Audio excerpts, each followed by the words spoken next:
Welcome to We Are the Remedy, where each week we highlight a person from the community who embodies the idea of people helping people.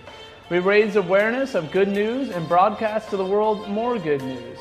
We deliver messages of creativity, humor, dreams, visions, solutions to today's most pressing problems. We provide a global platform to connect people helping people, inspiring them to give back to their community.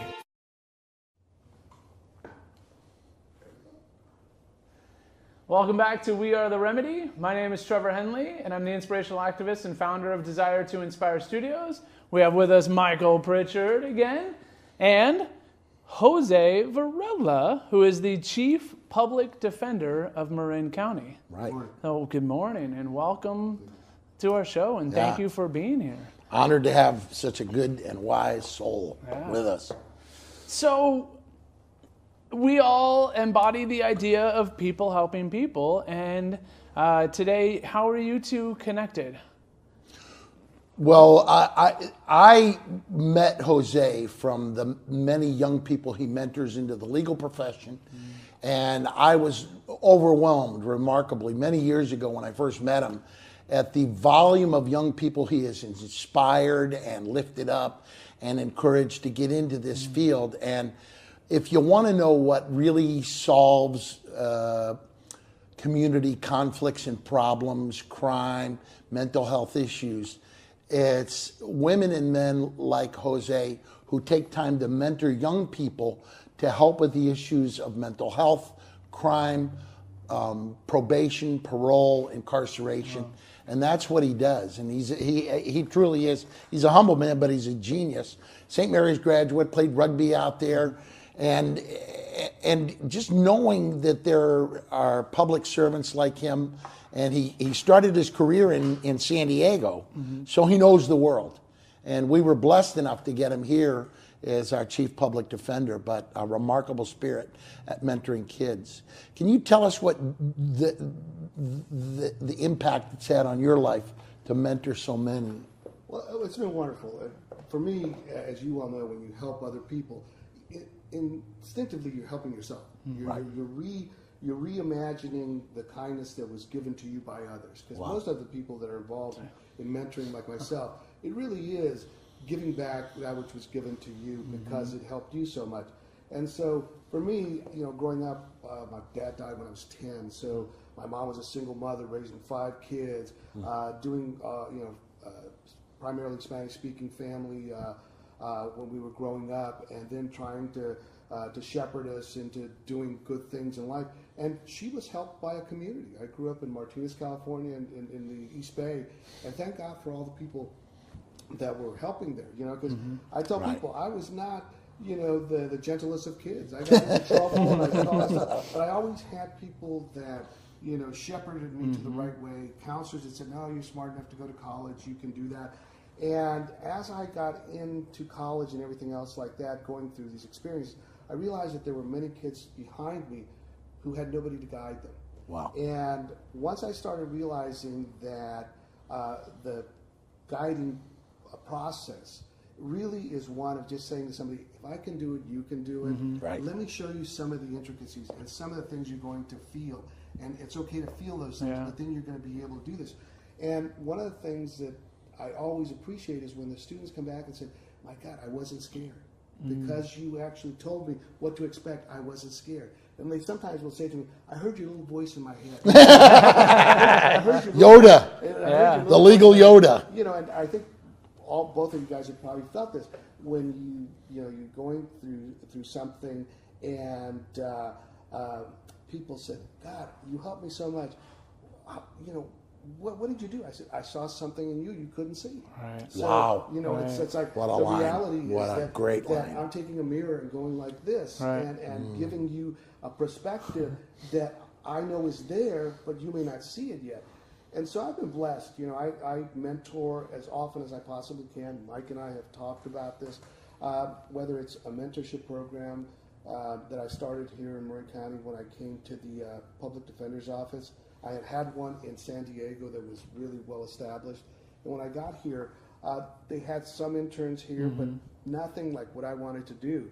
because I wanted to take the public defender's office and turn it into a civic learning laboratory. And so I actually created a mentoring program that included high school students, college students, students that had graduated from college and were thinking about going to law school. We call them GAP students, law students, and post-bar, people had taken the bar and needed experience in a law office. They could come in.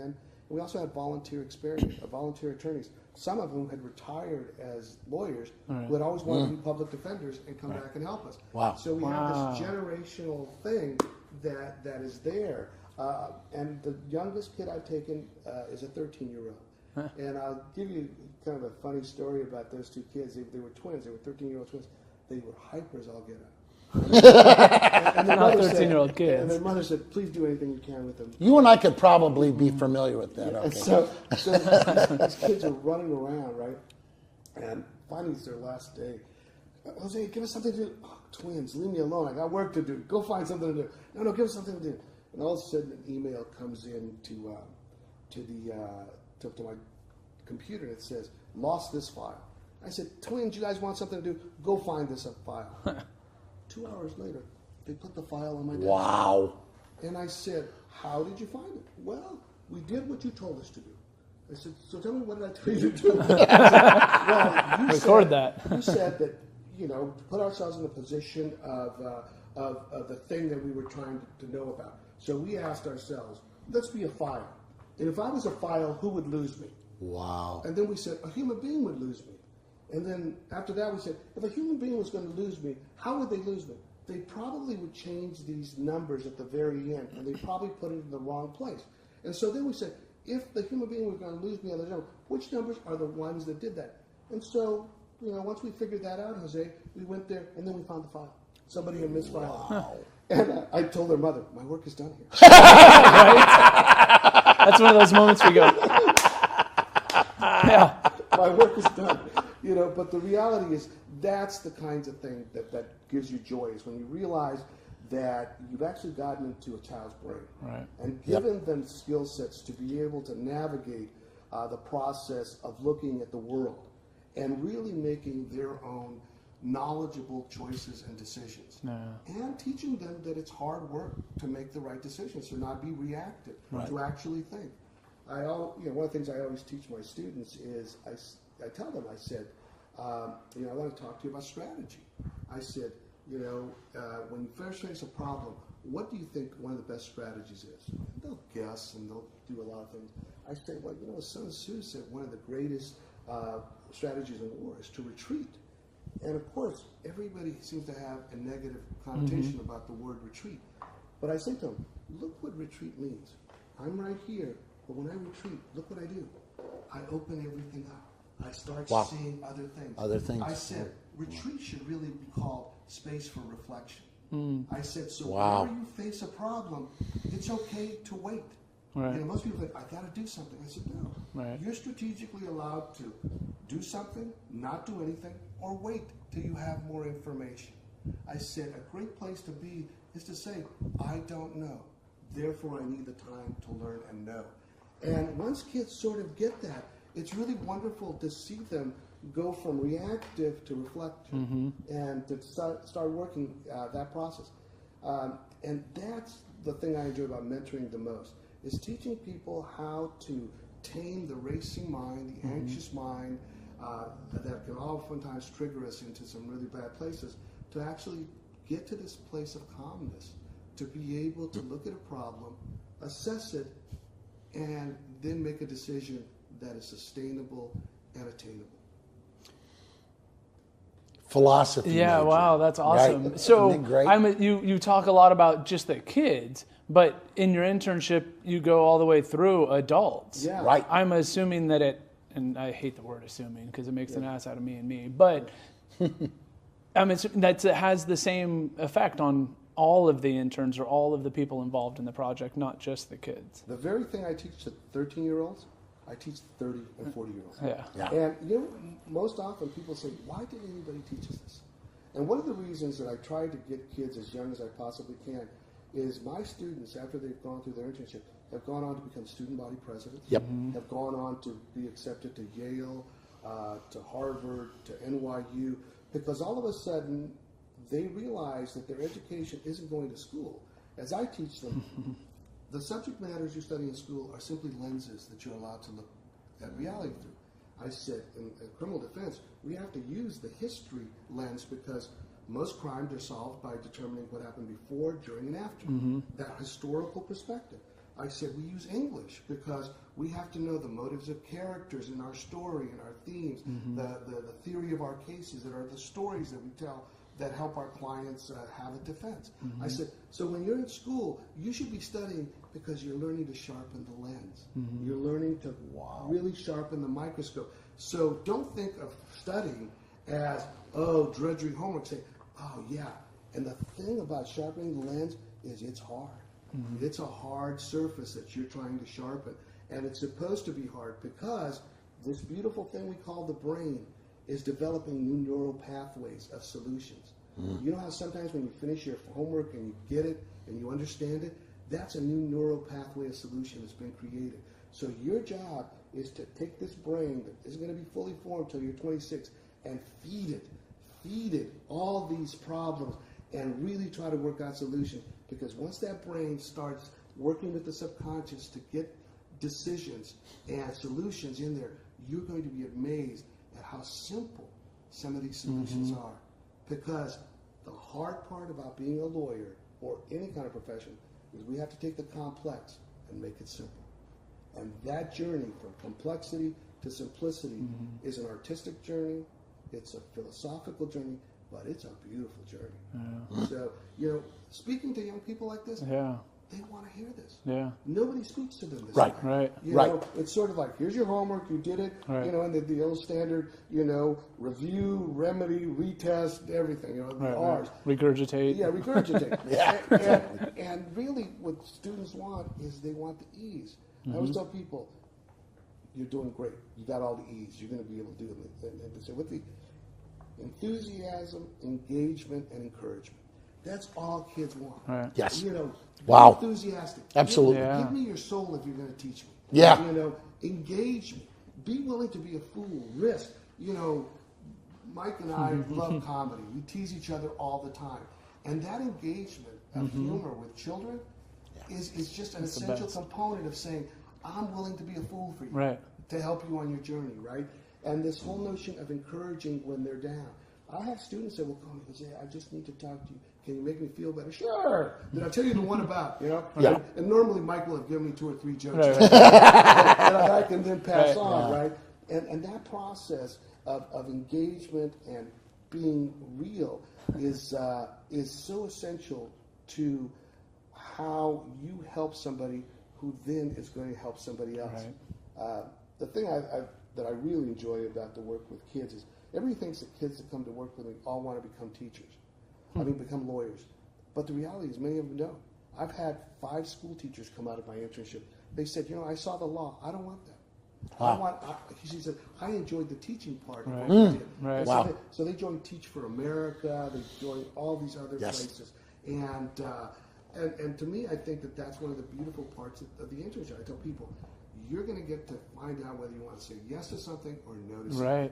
And no is just as important, and it's okay to say no. It's almost more important. I know we host internships, and the whole premise is you're either going to learn that you love this, and you're going to learn the avenue of photography or videography that you want to pursue, or you're going to say, I want to do this as a career on my own, I want to be my own person, or you want to be an employee somewhere, or you're going to be, you guys are nuts. I don't want to do anything with that. I want to go do graphic design or anything else, And it's so important to go for the no, right? Because once you find out what you don't want to do, you're at least that much closer to what you do want to do. And the other thing that happens, and it's funny that you talk about photography, because I've always enjoyed photography. I've always enjoyed looking. And yesterday I was talking to one of my college interns who's going to be helping us review a bunch of DVDs of things that happen. I said, do you know how to review a DVD? And she kind of looks at me. She said, I guess you watch it. I said, no. Do you know how to watch? She goes, no. I said, well, I'm going to teach you some systems to watch. And it's all based probably on how you know photography as well, and others really talented photographers, is I said, you're going to have an image. And what you're going to do is you're going to go to the edge of the image, and you're going to look for any information the edge of the image gives you. Then you're going to go down, and you're going to do this. I said, and you're going to look at everything. And you're going to go like this. And then you're going to go like this. You're going to look diagonally.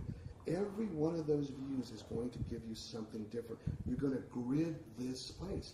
And I tell them the story about how one of my college interns found a piece of evidence after reviewing 900 DVDs, found the very piece of evidence that we needed, that wound up acquitting our client of a murder charge here in Marin County, because she was able to find at the very edge of one of the images the very key piece of evidence that we were able to argue with the jury. I said the hard part about viewing is to having the discipline to really watch. And I said, so I bet now when we look at that DVD, you're going to look at it too. Oh, yeah. Yeah. And that, It's 100%. That depth only comes from the things I learned from Mr. Martin in our photography class in Alhambra. You know, he taught us about the picture. Right. You know, the frame. And things of that nature. And that's why I tell people, you know, every one of these lenses that you say no to, believe it or not, you're going to take a little something from that no. And all of a sudden you become this more expansive person in terms of the way you view things. This is such a soulful professor of law and emotional intelligence. You know what adverse childhood experiences are, and the 10 questions on the ACE test about each and every person. Why is emotional intelligence and its impact on crime and mental health and all these things so important to you and your work, so that you don't quickly, so many folks in law have a quick tendency to judge people. And why is it so important to understand the background of the person wounded by an early childhood trauma that you've learned over? Because you're, of all the people I met, and you make me proud to be an American, and you are a remarkable spirit. You overwhelm me at times. But why do you know that's so important to teach to the rest of the country and our community? You know, it's stories. A person's story is an essential component to understanding what some of us would talk to be the soul. And in order to really understand a person's story, you have to start from the beginning. Like I tell people, you know, I know what your client's going to want you to do. You're going to go visit them, and they're going to say, what does the police say I did? And your job is going to say, no, the police report is a document that was created in order to convict you. What I need you to tell me is, tell me about you. Who are you? Where are you from? What's going on? I call it the circle of inquiry questions. And if most of us stopped and actually used the circle of inquiry questions, who, what, where, when, why, and how, if we just go through that cycle of inquiry, we come to learn so much about a person that all of a sudden, the very thing you spoke about, the assumptions, the assumptions go away because we're getting real information, right? And emotional intelligence is that process of, first of all, realizing, I don't know. I don't know you. If I'm going to represent you, I need to know you. And you may need to know me. We also, you know, a lot of people think that emotional intelligence is simply this process of feeling. But it actually is a rigorous psychological, format of viewing the world. Because many of us get manipulated by other people. And I'll give you a thing that is taught in emotional intelligence, and that is the emotional triangle. And oftentimes we get bought into emotional triangles before we know it. And each one of us will have a character trait that is taught in emotional intelligence. Those of us that help a lot, we tend to have the savior complex. We tend to always want to save people. Some people have the victim complex. Some people are the persecutors, right? And a lot of times what will happen is when somebody brings a problem to you, the first thing they've done is bring you into that emotional triangle. And you immediately assume your position as savior. The problem with that is we oftentimes keep people from developing resilient experience. Okay, I had a colleague of mine come in because if you fix it, you're not not helping. You're not helping, right? Yeah. And there was an instance where I had somebody come in and they said, "Oh, this person's having trouble in court. I'm going to go down and help." I said, "No, you're going to sit right there. Yeah, but no, you're going to let them go through this. But no, let them go through this. And they were very upset because they wanted to do something. They wanted to react. An hour later, the person who needed the assistance, nobody showed up to help that person. And the person conquered the issue on their own. Came back with a pride that said, I resolved this. Right. I said, you would have taken that away from me. Right. You would have taken that away from this person. And so part of mentoring is making certain that I don't take away resilient experience because I have this need to be a savior. There's a portion that says, no, this is as far as I take it. The rest belongs to you. And then when they take on that accomplishment, the neural pathways that are created as a result of that resilient process, They'll do it again. the fear factor goes down. Why aren't you scared? I know what to do, Jose. Right. Once you tell people you can take on this world because you're smart enough, you're cautious enough, you're safe enough to be able to assess how to best deal with a problem. When you see the impact of when many of the folks who come in who have had these early childhood traumas, how do we teach the court system? I know this is what you and I do all the time in teaching Wall of Change with the probation department, how you can get people to believe in their own resiliency, to come back from addictions and mental health issues. Why is it so important to teach that again to the community, just like you're doing right now? And you are the remedy for this. This is really important. Well, I think that once people understand, they can empathize. Yes. And once people can empathize, they can seek empathetic solutions, right? And what people, don't know about adverse childhood trauma is that it's seen and unseen, right? One of the things that I often did with clients when I was actually, doing a lot of trial work is I would ask my client when I first met them after I would get their stories, I'd like you to stand up and I'd like you to show me any scars you have on your body.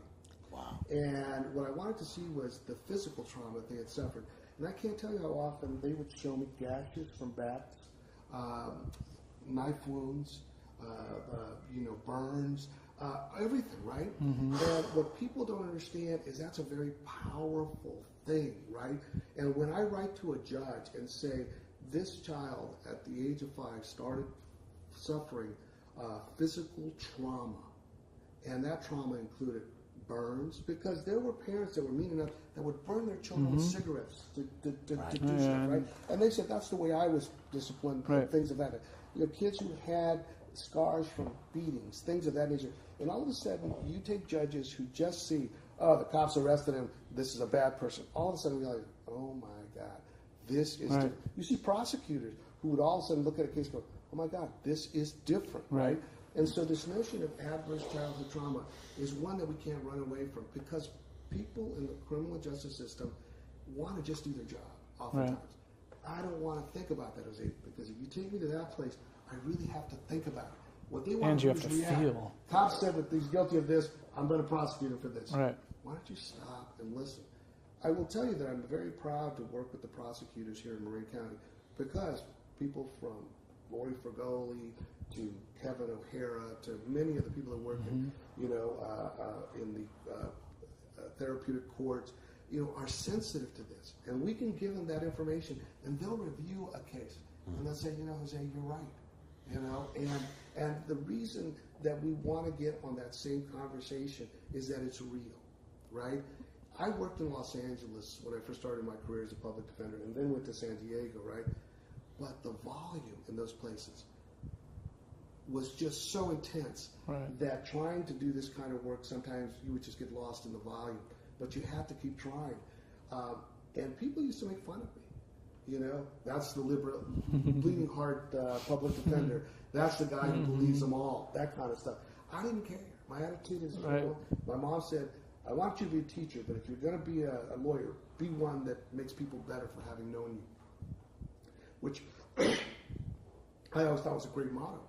Did I do something to help this person in some way? Or did I just go through the motions? You had a great mother. Oh, boy, you're telling me. Yeah. Because that wisdom is born of heart and corazón. Yeah. And you live that every day. And everything you're teaching right now is what I want to be able to teach people, but you're doing it from the legal perspective. And it is important for cops. It is important for judges. It is important for the therapists and the mental health workers to not assume that they know everything. You've helped so many in the mental health facilities here as well by helping to make people understand that the woundedness that comes to, even if they're not incarcerated, they're in a rehab or a mental health facility, they too suffer these wounds. And the wounds are suffered throughout our community. You know, a lot of people think, oh, the only people suffering from mental health wounds are people that have committed a crime or can be accused of committing a crime. Or poor people. But one of the things that we see in Marin County is that our students are suffering anxiety to high levels, right? They're medicating themselves through it. I work with a program called the Puente program at the College of Marin, where we take primarily Latino students who are the first in their families to go to college and help them, bridge them to four-year schools. Great success. Luce and Blaze, who run the program over there, are just really wonderful, and the administration there is very supportive of the program.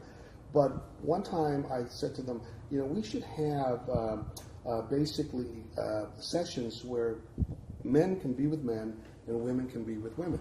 And they said, well, Jose, you know, that we shouldn't do that. I said, look, sometimes there are issues of trauma that can only be discussed in your own sex. Right?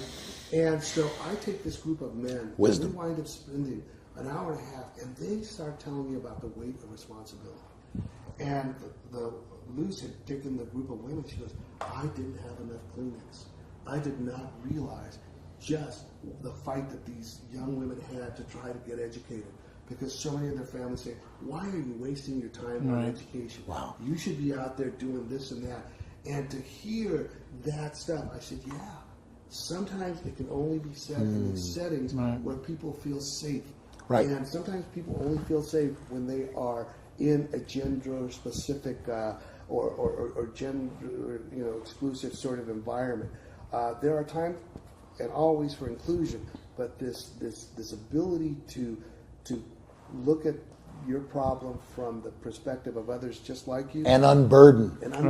It's I was going to say, did you have any results, or did people talk to you about the connections that they made just in that their gender-only groups? They did. I mean, one of the things they talked about is exactly what you intimated to.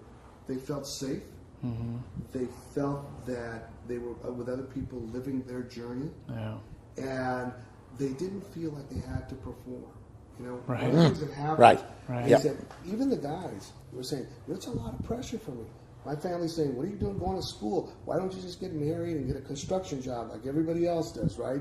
And things of that nature. And, and to sit down and say, but I want to be educated. I want to do this, right? When you put men and women together sometimes, you have the reality of, hormones and the reality of competition and the one-upmanship that sort of happens in the competitive arena. And everybody's posturing. Right. And the posing really is the obstacle to the liberation of the spirit. And when you get into these settings where you can start that feeling of the liberation of the spirit, that's freedom. I mean, that's the freedom to have the courage to be able to do some of the things that some of these students want to do in the future. And that strength, that resilient liberation is part of the journey. You're such a gifted person for our community to have, and you're a great teacher as well. And this is why what you're doing is so important, because you're not just being an attorney, you're not just being a public defender, you're being a community educator. And that is the wisdom that is inherent in how we become the medicine for a better world and the remedy for a stronger community. You have a daughter who's an incredible comedy producer and writer and performer, and I have a son who does the same thing. What do you think it was that you learned early for your resiliency about humor and laughter and how important it is to the human spirit to be able to endure? You see so much sorrow and pain. You see suffering on an indescribable level. I know, I'm familiar with it, but what it was it that you understood about comedy and its importance? Because you live it every day. We're laughing all the time, you know? Because I think you and I talked about this, right? You talk about your Irish family, Yeah. and the size of the family, my family, Mexican family, 5 kids and everything else like that. And, people could look at it from the outside and say, oh, you were raised in poverty, right? Yeah, you guys are part of the free lunch program. And I thought to myself, I never thought of that. Me either. I was raised in love and laughter. Right? Yes, I said, love and laughter. Love Love and laughter. I said, Right. I never, ever worried about whether I was loved. That never was a concern. Yeah. And laughter, oh my God. I tell people, and I talk to attorneys about this, the notion of wit. Wit Yes. is one of the most creative processes that you can do. And wit in the courtroom is an incredibly important tool to be able to break the ice, to lessen tension, to do a lot of stuff. And I got to tell you, Mike and I have talked about this, the courtroom setting is a standing straight line. Yes. I mean, literally, you can do 100 punchlines in the courtroom, right? Yes. Because things happen that are so unique. Yeah. But it's that notion of releasing tension, right? Yeah. Oh, yeah. My daughter, I said, why don't you want to become a lawyer? She goes, Dad, I saw the stress that you lived on. No, I don't want to do that. The thing that she came to find out is that she really enjoyed the creation of a production, Yeah. whether it's theater production and everything else. She loved the beginning, middle, and end of that process. But the things that she loved the most was laughter. And she tells me, she says, Dad, I just find some of these people so creative that are in comedy. She says, but Dad, they are so hurting. Oh, yeah. Yep. Mike and I have talked Yeah, about oh, this. yeah. Many comedians are clowns because the frowns are just so deep in their souls. Yeah. Wow. And so you sit down there and you go, how is it to help? And my daughter is thinking about, Dad, I may go back and get my master's in therapy just to help comedians. I said, do that. Yes. But do whatever you want. Right. Do whatever you want. I've been blessed, and I consider it one of the rewards of the American dream, that I can have the kind of income and the kind of career that allows my daughter to live her passion. The choice to live her passion. Yeah. And it's not been easy for her. She's had to hustle. Being a woman in the entertainment industry is a tough thing. Being a woman in comedy, whew. I can tell you, one of the festivals. Very familiar. One of the festivals that they have in Portland, I just got the biggest kick up because it's an all-women comedy, and they call it No Dicks and All Janes, right? And I think to myself, only that kind of stuff gets the point across about certain realities in discrimination in the industry. But I'm proud of her. I tell you, look, you and the other women that are doing this, you guys are, you in your own small way, you're doing what Lucy did, what somebody did. They opened up, doors, Coca, all of these women bridges. Said we are equal to the men in this comedy. Yes, thing. And I am just so proud of her because I tell her, I said, I heal a lot of hurt people, but I cannot tell you how much healing comedians do. Yes. I mean, literally. Oh, yeah. People walk out of a comedy club even more refreshed, just lifted than when they went to a therapy session. I said, comedians are going to save our world. Welcome to We Are the Remedy, where each week we highlight a person from the community who embodies the idea of people helping people. We raise awareness of good news and broadcast to the world more good news. We deliver messages of creativity, humor, dreams, visions, solutions to today's most pressing problems. We provide a global platform to connect people helping people, inspiring them to give back to their community.